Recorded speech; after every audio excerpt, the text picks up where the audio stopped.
What is the book of Deuteronomy? Well, Deuteronomy, or literally Second Law, is a compilation of the last three sermons that Moses gave to Israel after the completion of the events in the book of Numbers, and of course, what Israel would be getting into as they crossed the Jordan River into the land of Canaan, later renamed Israel. In summary of the previous four books, these sermons are ultimately to give them a recap of everywhere they've been, where they presently are, and where they're ultimately going as far as their relationship with God. And the historical audience was, of course, those who had survived the 40 years of wandering in the wilderness, the children of those who had rejected God 40 years prior.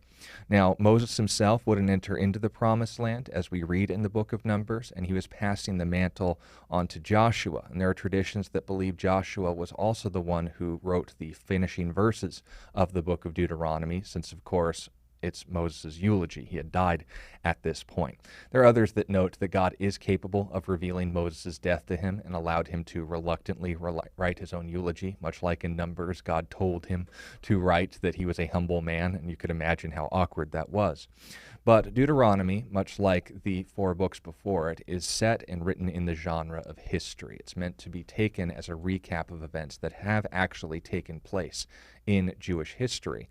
And what's fascinating about this is that, like the four books before it, Moses was considered a spokesman of God.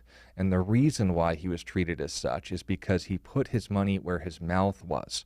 God verified his reliability through public miracles, and it would be by this standard, written and outlined in the book of Deuteronomy, that the nation of Israel would judge anyone claiming to be a prophet, starting with Joshua, from that time forward. It's also worth noting that Deuteronomy is the single most quoted book in the New Testament as far as Jesus' earthly ministry.